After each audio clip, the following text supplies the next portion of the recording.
Mario Gonzalez va nous présenter la charte des mutations dans le parc social. Merci, monsieur le maire. Alors, pour vous présenter cette charte, j'aimerais quand même vous rappeler, ou plutôt vous expliciter deux termes un peu bâtards qui apparaissent dans cette charte, qui sont ceux de réservataire et contingent. Puisque, comme vous le savez, le financement du parc social et des logements sociaux est assuré essentiellement, je résume, par les collectivités locales, par l'État et par ce que l'on appelle le groupement Action Logement ou le 1% Logement. Et donc, en fonction des financements de chacun de ces trois acteurs, il va y avoir un contingent qui va être fixé pour chacun d'entre eux. Ce qui amène les bailleurs sociaux, qui sont les propriétaires, de réserver un logement qui serait vacant en fonction des différents contingents. En somme, lorsqu'un logement se libère, on va déterminer qui est le réservataire et on va lui dire écoutez, c'est vous qui avez d'abord la priorité pour réaffecter ce logement. Il y a juste une petite particularité pour Paris, c'est que Paris Habitat dispose de son propre contingent, puisqu'il finance lui-même une partie des logements qu'il construit. Donc il a, pour résumer, 16 000 logements à Paris qui sont son propre contingent. Alors, cette charte, elle rappelle une problématique récurrente par rapport à ce système de réservataire et ce système de contingent. C'est que lorsque vous avez un locataire du parc social qui demande à changer de logement, c'est ce que l'on appelle une demande de mutation, il a souvent comme réponse de la part du bailleur « Ah, il faut que vous voyiez avec votre réservataire ». Et lorsque ce même locataire va voir son réservataire va lui dire « Ah ben non, il faut que vous alliez voir avec votre bailleur ». Ce système pose également une autre difficulté, c'est que chaque réservataire va réserver une partie de son contingent aux demandes de mutation, mais il n'y a pas véritablement de règles à ce sujet. Donc aujourd'hui, par exemple, la préfecture de Paris et donc l'État n'affecte grosso modo que 13% de son contingent aux demandes de mutation. Pour le reste, ce sont de nouvelles affectations. Et enfin, ce système pose un problème majeur qui est celui de la lisibilité et de la transparence, puisque vous l'aurez bien compris, les locataires dans ce système s'y perdent un peu. Et pourtant, les demandes sont importantes. Il faut savoir qu'il y a actuellement, dans le parc social, les locataires du parc social, 21% des demandes qui concernent des demandes de mutation. Et il faut savoir que ces demandes sont légitimes, très souvent, puisqu'elles concernent pour 50% des problèmes, ou en tous les cas, elles sont motivées par des problèmes de suroccupation. Il y a également des difficultés liées à la santé. Il y a, et cela est très grave, et pris en considération par la Charte d'ailleurs, les problèmes de violence conjugale. Il y a également des locataires dont leur immeuble va connaître une réhabilitation lourde. La mairie de Paris n'est pas restée sourde à ces difficultés, puisqu'il y a eu une première charte en 2009 qui avait notamment pour objectif, par lequel l'hôtel de ville se fixait pour objectif, d'affecter 20% de son propre contingent de logements sociaux aux demandes de mutation. Donc 20% de ces logements seraient affectés à des demandes qui veulent changer de logement. Le problème de cette charte, c'est qu'elle n'était pas signée par l'État. Or, l'État a un contingent très important. Et elle ne concernait que la ville de Paris et les bailleurs qui, grosso modo, dépendent de la ville de Paris, la RIVP, Paris Habitat et Logis notamment. Cette nouvelle charte vise donc à répondre à ces différentes problématiques, et ce de manière assez audacieuse. Tout d'abord, cette charte vise à consacrer une part beaucoup plus importante du parc social parisien aux demandes de mutation. Et pour ce faire, et c'est très bon augure, la préfecture de Paris est signataire de cette charte et à ce titre, la ville de Paris s'engage à affecter 25% de ses logements aux demandes de mutation. Actuellement, elle en consacre déjà 23,8%, donc elle est quand même en avance. Et la préfecture, quant à elle, s'engage à en affecter 20%. Par ailleurs, lorsqu'un bailleur donc va avoir une demande de mutation et qui veut regarder dans ses logements vacants quels sont les logements vacants et qui en est le réservataire, aussi bien la ville de Paris que la préfecture de Paris se sont engagés à répondre au bailleur à cette demande de mutation dans un délai de 15 jours pour que le locataire puisse très vite savoir où il en est. Et puis par ailleurs, cette charte va également faciliter ce que l'on appelle les mutations interbailleurs, c'est-à-dire entre les bailleurs, à travers notamment 2 systèmes très intéressants. Le premier, vous le connaissez déjà, c'est celui de Locannonce. Nous avons déjà voté sur cette question-là, qui sera donc affectée, il y aura une partie qui sera affectée aux demandes de mutation. Et vous allez avoir également un outil informatique, et cela c'est très important parce que nous on le vit au quotidien à la mairie du 18e, un outil informatique pour les demandes de mutation prioritaires, c'est-à-dire celles qui pour des différentes raisons sont prioritaires, et donc les bailleurs vont pouvoir, à travers cet outil informatique, pouvoir gérer ça en commun. Et enfin, et ça c'est pour 2017, une bourse d'échange, puisque comme vous le savez, l'une des problématiques posées par cette charte, c'est qu'aujourd'hui on va sur le boncoin.fr et on retrouve des locataires du parc social qui proposent d'échanger leur logement social, ce qui n'est pas normal, et c'est la raison pour laquelle cette bourse d'échange sera supervisée par les bailleurs. Ensuite, cette nouvelle charte propose plus de transparence, et ça c'est un point d'innovation très important, c'est que la grille de cotation qui est aujourd'hui appliquée pour les attributions va être également appliquée pour les demandes de mutation, avec naturellement quelques ajustements qui sont propres à la mutation. Par exemple, on va tenir compte de la sous-occupation, puisqu'il y a effectivement des logements qui sont sous-occupés, donc ce sera l'un des critères dont il faudra tenir compte, et également les problèmes de santé ou d'handicap. Mais aussi, c'est plus de responsabilisation pour les locataires. Parce que souvent, on a des demandes de mutation, on a plusieurs propositions et on a en même temps plusieurs refus. Donc désormais, les locataires qui refusent plus de 2 propositions verront leur dossier gelé. C'est un petit peu la même philosophie qu'en ce qui concerne l'attribution de logements. Et j'aimerais finir par une note très positive, Monsieur le maire, puisqu'en relisant la charte, qui prévoit donc comme 3e objectif la lisibilité, je m'aperçois que l'une des propositions que nous avions faites, la mairie du 18e, lors d'une réunion organisée par la direction de l'urbanisme, a bien été retenue. À savoir que, pour assurer plus de lisibilité, il nous paraissait fondamental que la ville de Paris rédige, publie et mette à disposition des mairies d'arrondissement et des bailleurs sociaux une plaquette explicative pour que nous puissions, notamment nous, à la mairie d'arrondissement, annexer au courrier que nous adressons aux locataires et aux demandeurs, que nous puissions l'annexer pour qu'ils comprennent comment fonctionne ce système complexe de demande de mutation. Voilà, donc sur cette note très positive, je vous invite à voter pour cette délibération et autoriser donc la maire de Paris à signer cette charte. Merci. Qui souhaite prendre la parole sur cette délibération? Galabridier, Christian Honoré, Pierre-Yves Bournazel, Yann Brossat. Peut-être... Voilà, on en reste là. Merci. Madame Bridier. Merci, Monsieur le maire.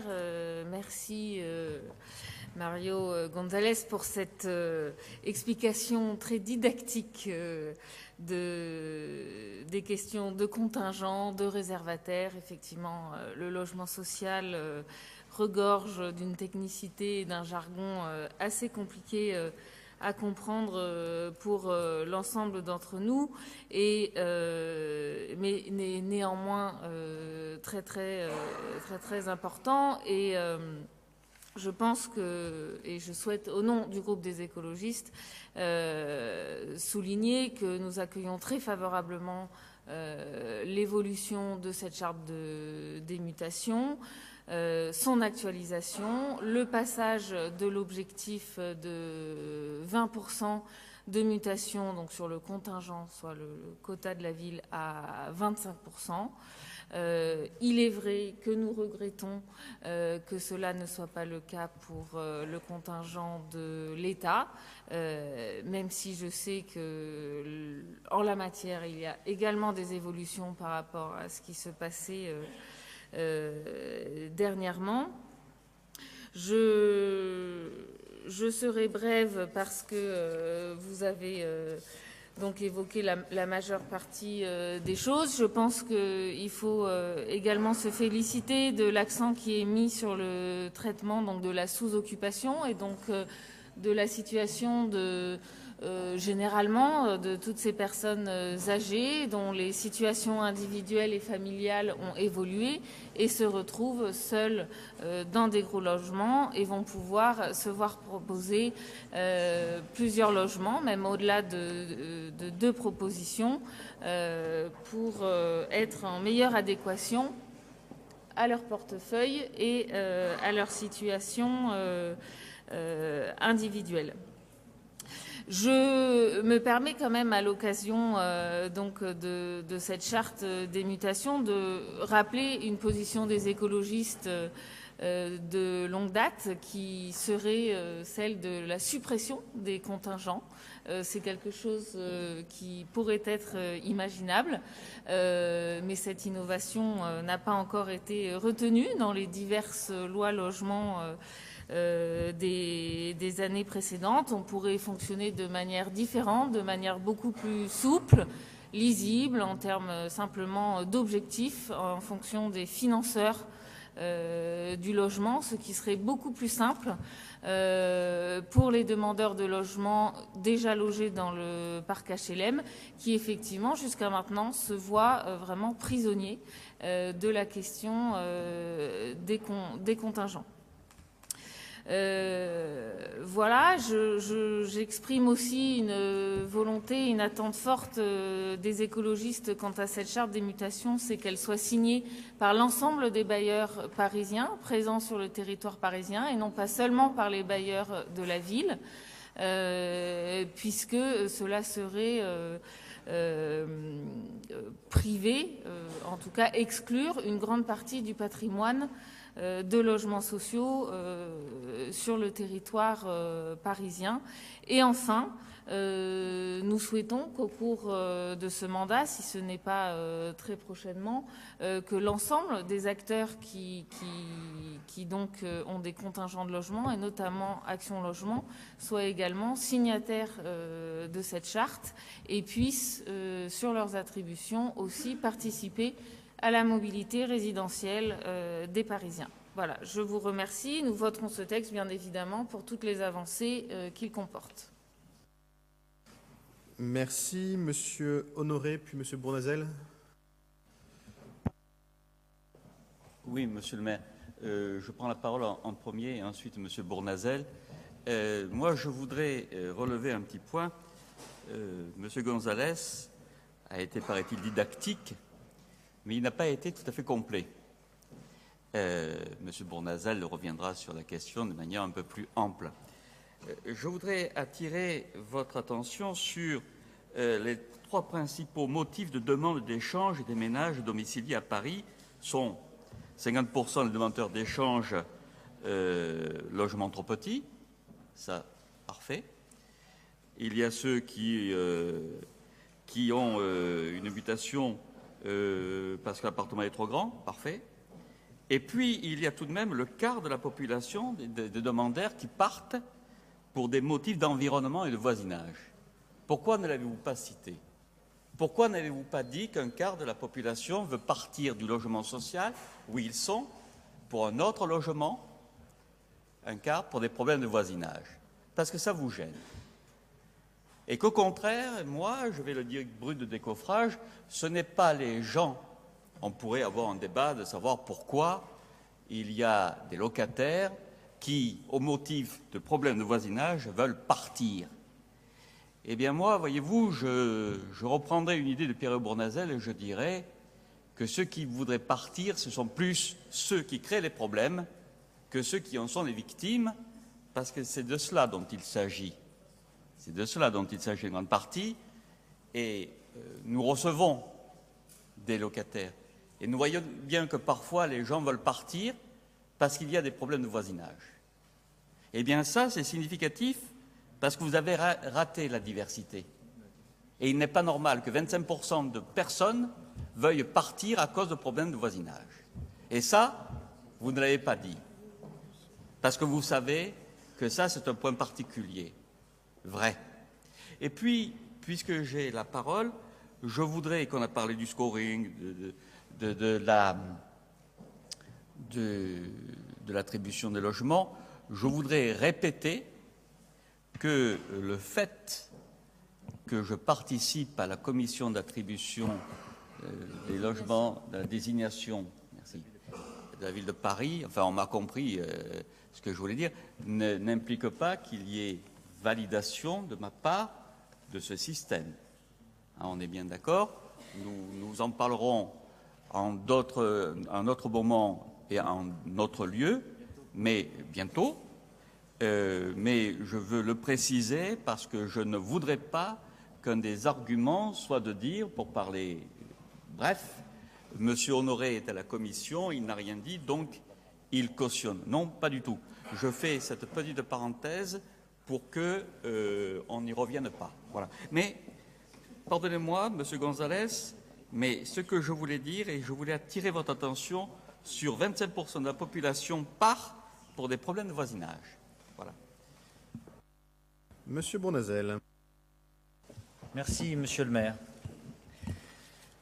On reçoit dans nos permanences et quand on fait du porte-à-porte et qu'on rencontre beaucoup d'habitants, des problèmes concrets de vie quotidienne et de besoins parfois, pour telle ou telle raison, de tranquillité, de problèmes de voisinage, de familles qui s'agrandissent ou de familles qui partent, de besoin de changer de logement. Et il est vrai que le système est bloqué et que le turnover est très faible. Et donc, il faut une action. Ce n'est pas pour rien d'ailleurs qu'un sondage, IFOP, le JDD, du 4 avril dernier, disait que 72% des Parisiens sont mécontents de votre politique du logement. 72% des Parisiens se disent mécontents de votre politique du logement.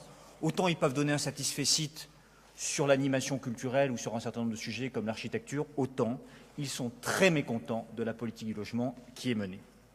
170 000 demandeurs de logements sociaux et un record absolu, sans précédent, le double depuis 2001, et puis des demandeurs de logements sociaux qui sont dans le parc social, ceux qui nous intéressent ce soir, qui ont besoin d'un nouvel appartement et qu'il faut aider pour permettre justement davantage de rotation et de pragmatisme. Alors vous avez dit beaucoup de choses. Simplement, votre dispositif n'est pas cohérent et il n'est pas adapté à la situation. Le recours au système de cotation, qui d'ailleurs n'a aucune valeur légale, acte un système qui n'a pas fait ses preuves pour les attributions de logements. Un bilan à 3 mois pour les mairies d'arrondissement pilotes de la majorité vient seulement d'être réalisé et ressenti comme mitigé par ces propres arrondissements de votre majorité. En outre, la grille que vous avez annexée à la charte demeure inacceptable, notamment pour les conditions d'occupation. Le sujet central de la suroccupation est insuffisamment traité. Les classes moyennes sont par ailleurs les grandes oubliées de votre dispositif. Pour preuve, la charte, et je vais préciser les choses parce qu'il ne faut pas tronquer les propos. La charte précise, point de la page 3, que les échanges se feront au maintien du prix du loyer au mètre carré pour les logements plus ou PLAI, mais rien pour le PLS. Pourquoi donc? Vous dites qu'il y a la transparence. Eh bien, nous pensons qu'il n'y a pas de transparence et qu'au contraire, il y a un manque sidéral dans votre dispositif de transparence. Notons de manière précise, page 5 de votre projet de délibération, qu'un comité de pilotage donc, sera réuni tous les mois en vue de présenter un bilan de la mise en place de la charte. Ce comité sera présidé par M. Brossal, adjoint au maire, lui-même, la secrétaire générale de la préfecture d'Île-de-France, préfecture de Paris, mais sans qu'aucune représentation de l'opposition parisienne ne soit mentionnée. Pourquoi? L'opposition ne siégerait-elle pas dans cette instance? Qu'y a-t-il donc à cacher? Enfin, on peut déplorer le manque de lisibilité, pourtant proclamé à renfort de communication et d'interview dans cette charte, à travers l'absence de données chiffrées dans ce projet de délibération. À partir de quelle base précise et chiffrée l'exécutif a-t-il travaillé avec les bailleurs, avec l'État, avec Action Logement pour parvenir à cette nouvelle charte? Dans ces conditions, nous allons ce soir nous abstenir, mais c'est une abstention, j'allais dire, qui est plutôt vers un vote contre. à moins que vous votiez un certain nombre d'amendements que nous allons proposer au Conseil de Paris. Nous allons notamment présenter au Conseil de Paris un amendement en vue de garantir à tous les arrondissements de Paris un dispositif qui ne les lèse pas, au contraire, et qui permette aussi de revoir la grille de cotation à partir du travail des mairies d'arrondissement pilotes et de leurs critiques de votre système, de permettre à notre groupe de siéger au sein du comité de pilotage et de communiquer à l'ensemble des élus un bilan complet et chiffré depuis 2009, assorti de données actualisées par arrondissement. Merci. Monsieur Yann Brossard. Oui, quelques mots. Mario Gonzalez a dit beaucoup de choses, d'autres intervenants également, notamment Galabridier. Simplement pour dire que cette charte des mutations est présentée évidemment dans l'ensemble des arrondissements, et c'est d'ailleurs, je trouve, très bien. La précédente charte, celle qui avait été adoptée en 2009, n'avait pas été soumise au vote, et pour montrer l'importance que nous accordons à ce sujet, nous avons fait le choix de la soumettre systématiquement au vote dans l'ensemble des arrondissements pour lui donner aussi plus de force. Je crois qu'il s'agit en réalité de répondre tout simplement à un problème. Et effectivement, aujourd'hui, la première doléance des locataires du parc social, c'est cette question des échanges. C'est la difficulté à obtenir un échange. Le premier motif de courrier que les bailleurs sociaux reçoivent, c'est pour des demandes d'échange. Et donc, notre travail aujourd'hui, c'est de faciliter ces échanges, c'est de les rendre plus fluides. Et je crois que cette charte qui engage la ville, mais qui engage aussi l'État, qui engage les bailleurs, va nous permettre de rendre les échanges plus faciles. Ça n'est pas plus compliqué que cela. Il s'agit simplement de rendre ce système plus fluide. Et nous allons y arriver de 3 manières. D'abord parce que nous allons faire plus d'échanges, puisque 25% du contingent de la ville de Paris sera consacré à des échanges. Aujourd'hui, c'est 20%. Parce que la préfecture s'engage sur son contingent à faire 20% d'échanges, alors que dans la charte précédente, c'était 10%. C'est donc un doublement du nombre d'échanges qui vont être réalisés sur la part du contingent de l'État, et c'est donc un cap très important. Et puis surtout, et Mario a eu raison de le dire, nous allons fluidifier le système. Aujourd'hui, le système est trop verrouillé, trop cadenassé, et nous allons faire sauter un certain nombre de verrous de 2 manières. D'abord en faisant de l'intercontingent, c'est-à-dire que si vous êtes en logement social, que vous avez eu votre logement social par la préfecture, eh bien on pourra vous proposer un logement social qui dépend de la ville de Paris. Ce sera donc plus simple. Et puis, nous allons faire de l'interbailleur. Si vous êtes à Paris Habitat, vous n'êtes pas condamné à rester chez Paris Habitat, et vous pourrez par exemple passer à un logement de la RIVP qui correspond mieux à votre situation familiale ou parce que vous souhaitez changer d'environnement. Bref, l'idée, c'est de tout faire pour faciliter les échanges. Après, j'ai entendu un certain nombre de remarques. J'imagine que nous aurons le débat en Conseil de Paris. Simplement, j'ai à nouveau entendu un certain nombre de choses sur les classes moyennes que je n'accepte pas d'entendre parce que c'est contraire à la vérité. 30% des logements sociaux que nous produisons sont des PLS qui sont dédiés aux classes moyennes. Par ailleurs, quand même, lors du dernier Conseil de Paris, nous avons adopté Multiloc. Multiloc, c'est quoi? C'est capter des logements privés pour loger des classes moyennes. Excusez-moi quand même de rappeler que le groupe UMP ne s'est même pas abstenu. Il a voté contre. Donc je veux bien toutes les leçons du monde sur les classes moyennes, mais je crois que nous faisons beaucoup pour les classes moyennes et nous allons d'ailleurs continuer à le faire parce que nous souhaitons que les classes moyennes comme les familles modestes puissent continuer à vivre à Paris parce qu'elles produisent des richesses à Paris et que c'est donc essentiel pour nous. Après, sur la question des chiffres, des données, il y a d'abord eu un bilan sur la question des mutations qui a été fait lors de la dernière 5e commission au Conseil de Paris. Tous les chiffres sont disponibles. Et moi, je suis disposé tous les mois à faire un tableau de bord sur la question des mutations qui permettent d'avoir concrètement les éléments et de voir si nous progressons. Et je souhaite effectivement que nous ayons une évaluation très régulière et publique des résultats produits par cette charte, vérifier si ça marche et si ça ne marche pas, évidemment, ajuster comme nous avons l'habitude de le faire. Exactement d'ailleurs ce que nous faisons sur la cotation. D'abord, la cotation marche, elle fonctionne et je souhaite que d'ici le mois de juin, l'ensemble, enfin d'ici l'été, l'ensemble des arrondissements s'y soient mis. Ça marche Après, est-ce qu'il est nécessaire d'ajuster un certain nombre de critères? Oui.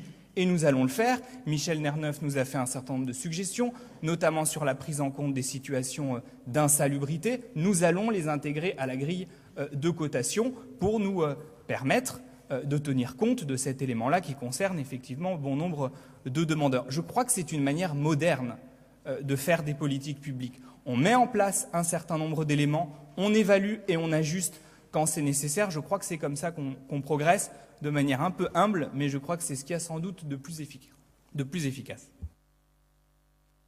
Merci à Yann Brossat. Écoutez, vraiment un petit mot par grand libéralisme. Je rappelle qu'on débat de la délibération qui est en question, pas des interventions des uns et des autres. Sinon, il y aurait matière à dire beaucoup de choses. Ce qui est en jeu aujourd'hui, c'est la délibération que nous allons voter et que je vais vous inviter à voter. Mais comme je suis un grand libéral, comme chacun le sait, Monsieur Bournazel, un petit mot. Non, juste pour dire que c'est pas parce qu'on ne pense pas comme vous qu'on est obligé d'être traité de menteur. On est quand même dans un pays libre où chacun peut avoir son opinion et c'est pas parce qu'on ne pense pas comme vous qu'on est menteur. Je sais bien que vous êtes spécialiste de tout anticommuniste est un chien, mais tout de même, nous avons quand même le droit de penser dans cette opposition et de dire ce que nous pensons. Bien. Si alors je note dire pas ça, vraiment, positivement, pas la peine. positivement. Donc, non, mais je soit vous avez n'accepterai autre chose pas à chaque dire. fois que j'interviens que M. Brossat traite l'opposition de menteur. Au Conseil de Paris, d'ailleurs, au Conseil de quoi. Paris, Nathalie Kosciusko-Morizet, notre présidente de groupe, le lui a rappelé et le rappellera à chaque fois. Nous n'avons pas à recevoir de leçons de morale, nous ne pensons pas la même chose. C'est votre droit de penser ce que vous pensez et d'appliquer votre politique. C'est notre droit de ne pas la voter et de ne pas la suivre. Mais ne rentrons pas dans ce débat binaire, sectaire et manichéen. En revanche, j'ai bien noté, c'est un point positif, et nous allons suivre ça de près, que vous annoncez donc un tableau de bord mensuel par arrondissement. Et donc nous aurons à chaque conseil d'arrondissement ici le point sur votre politique et sur les chiffres précis, ainsi qu'au Conseil de Paris, ainsi que l'évaluation publique. Et ça, c'est un point positif. Bien. Alors, Mario, je ne sais pas qui est binaire, sectaire et manichéen, mais je pense que chacun doit regarder dans son propre discours et dans ses propres réactions. Et moi, en tout cas, qui ai écouté ce débat, je n'ai pas entendu dans les propos d'Yann Brossat autre chose que ce qu'il a dit. Et je suis un peu fatigué de cette facilité, cette volonté de faire à chaque fois des petites piqûres comme ça. C'est vraiment pas à la hauteur du débat et c'est vraiment de la petite politique qui est assez éloignée de ce qu'on aime faire ici. Alors, Mario Gonzalez, un petit mot, et on passe au vote. Oui, puisque apparemment j'ai omis effectivement les 25,3% de demandes de mutation motivées par l'environnement et le voisinage. Mais pour le coup, Monsieur Honoré, vous oubliez vous-même d'évoquer un chiffre qui est cité dans la charte et qui rappelle que 65% des mutations se font dans le même quartier. Se font dans le même quartier et les gens sont très satisfaits de cela. Ça, c'est la première chose. Et la deuxième chose que vous oubliez de dire par rapport à ce chiffre qui ne veut pas tout dire, c'est que quand on parle d'environnement et quand on parle d'environnement, c'est souvent parce que ce n'est pas un environnement qui n'est parfois pas adapté à la situation propre de la personne et nous rencontrons ces difficultés très souvent. Par exemple, des problèmes d'handicap, par exemple, des problèmes respiratoires, par exemple, des problèmes aussi qui ne sont pas de quartier mais qui sont des troubles de voisinage liés à des problèmes de voisins qui, voilà, ont des problèmes de relations. Mais cela dit, je maintiens, 65% des demandes de mutation sont acceptées dans le même quartier. Donc, ce que vous insinuez n'est pas vérifié par les chiffres. Merci. On va passer au vote. Qui est pour? Qui est contre? Qui s'abstient? Elle est adoptée et je vous en remercie.